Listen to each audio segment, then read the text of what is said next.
నటుడు ఇంకా producer Rakesh Varre producers press మీట్‌లో యూనియన్ కమిటీపై దారుణంగా మండిపడ్డారు. ఆయన గతంలో 'ఎవరికీ చెప్పొద్దు' అనే సినిమాని ప్రొడ్యూస్ చేసి అందులో హీరోగా నటించారు.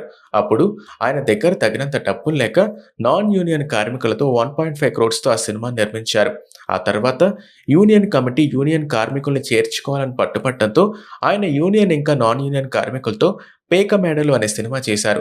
అది 2.5 క్రోర్స్‌తో చేశారు. అప్పుడు యూనియన్ కార్మికుల ప్రవర్తన ఆయనకు నచ్చలేదని ప్రస్తావించారు. పొద్దున్న 6 గంటల నుంచి సాయంత్రం 6 గంటల వరకు కాల్ షీట్ ఉంటే ఒక్కరు కూడా టైంకి వచ్చేవారు కాదు. నిర్మాత అయినా అందరికన్నా ముందు నేనే వచ్చేవాడిని. పొద్దున్న 10 గంటలకి ఫస్ట్ షాట్ తీసేవారు. ఈ మధ్య కాలంలో చిన్న సినిమాలకు బిజినెస్ అవ్వట్లేదు. ఓటీటీలలో కానీ, శాటిలైట్స్‌లో కానీ స్టార్ నటీనటులు లేకపోతే ఆ సినిమా ఎంత బావున్నా ఎవరు ఆ సినిమాని కొనడానికి ఇష్టపడడం లేదు. అలాంటప్పుడు డబ్బులంతా యూనియన్ కార్మికులకే పెడితే నేను ఎలా బ్రతకాలి? మాకు కష్టం వస్తే ఎవరు మమ్మల్ని ఆదుకోరు. ఏదో సినిమాల మీద ఉన్న పిచ్చితో ఇప్పటికీ సినిమాలు చేస్తున్నాం అని ఆయన ప్రస్తావించారు.